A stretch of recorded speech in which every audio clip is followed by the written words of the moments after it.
E aí, pessoal do YouTube, videozinho aqui rápido, apenas para a gente comentar rapidamente um assunto em relação à seleção brasileira, né? A gente tá em época de data FIFA e obviamente a gente tenta trazer aqui as novas aí da nossa seleção. Não se esqueçam que vai ter live depois dos jogos aí nos dias dos jogos da seleção brasileira durante essa data FIFA, beleza? Hoje a gente teve aí a revelação dos números da seleção para essa data FIFA. A gente tem algumas mudanças, né? Porque alguns jogadores não estão disponíveis, outros foram colocados em seu lugar. Então, naturalmente, tem algumas mudanças na numeração, porque os números precisam serem ocupados, né? Tem que enumerar os jogadores de 1 a 23. Então, naturalmente, alguns números trocam de mãos, beleza? A gente tem aqui o Everton com a camisa 1, normal, né? O Alisson não está disponível. Danilo com a camisa 2, o Léo Ortiz, que foi convocado agora para a seleção brasileira no lugar do Éder Militão, que estourou o joelho, né? Notícia lamentável, e o Militão de novo estourando o joelho. Marquinhos com a camisa 4, Bruno Guimarães com a 5, Arana com a 6, Vinícius Júnior de volta à seleção brasileira com a camisa 7, como ele já tinha utilizado. Lucas Paquetá com a camisa 8, e aqui a gente tem a primeira grande novidade, né? O Igor Jesus com a camisa 9. Depois a gente tem o Rafinha com a camisa 10, né? O Rafinha pegando a camisa 10 do Rodrigo, né? O Rodrigo que também é mais um dos jogadores do Real Madrid que se lesionaram. Só vai poder voltar a jogar pela seleção brasileira na primeira data FIFA do ano que vem, né? Em março. Então a camisa 10 ficou vaga. E quem pegou foi o Rafinha, né? Acho que é algo completamente natural, já que ele tá jogando muita bola agora mesmo. Então já era de se esperar. Lembrando que o Vinícius Júnior não usa a camisa 10, né? Apesar dele ser um grandíssimo craque de bola, mas ele já tem essa marca registrada com a camisa 7. Gabriel Martinelli ficou com a 11, Bento com a 12, Wanderson com a 13, Gabriel Magalhães com a 14, Gerson com a 15, Abner com a 16, Murilo com a 17, aí a primeira camisa do Murilo, né, convocado pela primeira vez agora para a seleção brasileira. André com a 18, Andreas Pereira com a 19, Savinho com a 20, Luiz Henrique com a 21, Estevão com a 22 e o goleiro Ederson com a 23, né? E aí, o que é que acontece aqui, cara? Lá no meu Twitter, quem ainda não segue, o endereço está aqui embaixo, eu comentei sobre isso, que assim, cara, a camisa 9 da seleção brasileira, que obviamente é uma camisa de muito peso, uma das camisas mais relevantes da história do futebol de seleções, ela ir parar no Igor Jesus é assustador, é assombroso. E aí teve muitas pessoas entenderam o que eu quis dizer, mas também teve aquelas pessoas que não entenderam. O que é que eu quis dizer com isso? Eu não tô dizendo que a camisa 9 ir parar no Igor Jesus é injusto. Não tô dizendo que ele não merece. Cara, se você olhar a situação atual dos atacantes da seleção brasileira, não tem nenhuma surpresa que a camisa 9 vá parar no Igor Jesus. Lembrando que essa camisa ficou uns bons anos aí entre as mãos do Gabriel Jesus e do Richarlison, que também não são nenhum exemplo de craques, né? Muito pelo contrário, são dois jogadores limitados. O Gabriel Jesus é um cara que não faz gol, basicamente, né? É um cara que quando surgiu parecia que seria um homem-gol e tal, mas depois de um tempo o número de gols dele foi despencando, né? Recentemente aí ele quebrou um jejum no Arsenal, que ele tinha ficado quase 9 meses sem fazer gol com o Arsenal, então só daí já dá pra você ter uma ideia.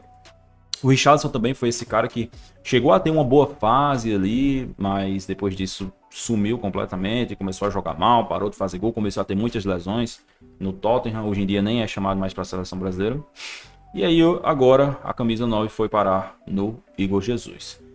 E aí por que eu digo que é assombroso? Eu acho que isso é uma situação que vem obviamente não agora só do Igor Jesus, mas dos últimos tempos, né, cara? Que a seleção brasileira não consegue mais ter um 9 de classe mundial, né? O futebol brasileiro sempre teve grandíssimos atacantes, né? Sempre teve ali um nome ou outro entre os melhores atacantes do mundo. Hoje a gente não consegue ter. E assim, mesmo olhando para, por exemplo, o Fred, o 9 da seleção brasileira na Copa do Mundo 2014. O Gabriel Jesus foi o 9 em 2018 e o Richarlison foi o 9 em 2022. Você olhando para o Fred, cara, que foi o 9 em 2014, com todo carinho, o Fred era muito mais jogador que o Gabriel Jesus, era muito mais jogador que o Richarlison, era muito mais jogador que o Igor Jesus. Hoje, se a seleção brasileira, se hoje a gente tivesse um Fred no auge, jogando no futebol brasileiro ou no futebol europeu, eu não tenho dúvida alguma que ele seria titular absoluto da seleção brasileira. Então assim, quando a gente olha para os últimos nomes que tem pegado aí a camisa 9, realmente é um pouco assustador, porque assim, cara, o Igor Jesus é bom jogador com toda certeza. Mas não dá pra gente deixar de perceber, não dá pra gente deixar de constatar a queda visível de qualidade da camisa 9 da seleção brasileira com o passar dos anos. E obviamente a gente tem o Endrick, que é esse cara que a gente tem a expectativa de que seja o dono da camisa 9 da seleção brasileira durante um bom tempo.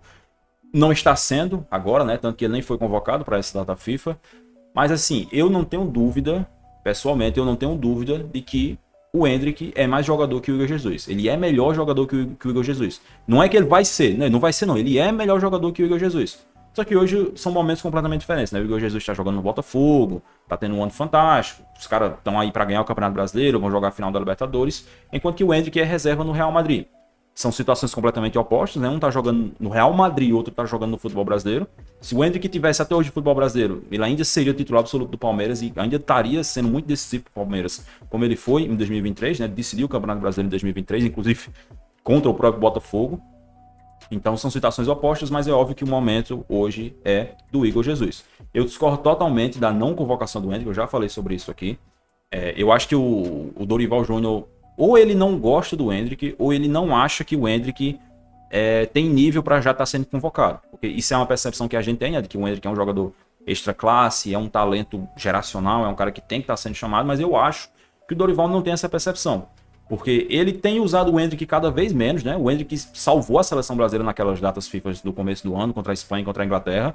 E aí depois daquilo, qual era a nossa expectativa? Era que o Endrick fosse ganhar cada vez mais minutos. Mas não foi o que aconteceu. Ele foi ganhando cada vez menos minutos, né? Ele ganhou uma titularidade meio que do nada contra o Uruguai na Copa América, quando ninguém esperava que ele fosse ser titular, já que nos outros jogos ele praticamente não estava jogando. Aí do nada ele virou titular, sendo que a seleção brasileira estava fazendo uma competição horrível. Não conseguiu jogar bem, que nem toda a seleção brasileira não conseguiu jogar bem.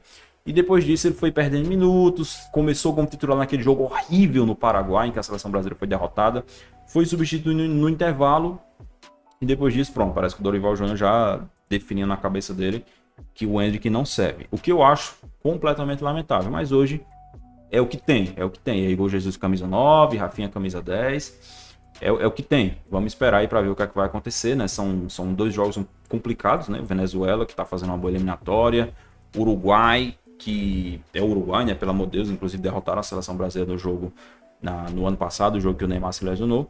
Então vamos ver o que é que vai acontecer. Especialmente, obviamente, além do Igor Jesus com a 9, a Rafinha com a 10, os olhos vão estar voltados muito para o Vinícius Júnior. A gente já tem a escalação, né? Segundo eles aqui, a imprensa, esse aqui vai ser o time para enfrentar a Venezuela, que é basicamente o mesmo time que goleou o Peru, só que com o Vinícius Júnior aqui no lugar do Rodrigo, né? O Rodrigo não está disponível, o Vinícius Júnior retornou, ele entra aqui no lugar do Rodrigo, uma formação bastante ofensiva, ele manteve o Wanderson, né? Felizmente.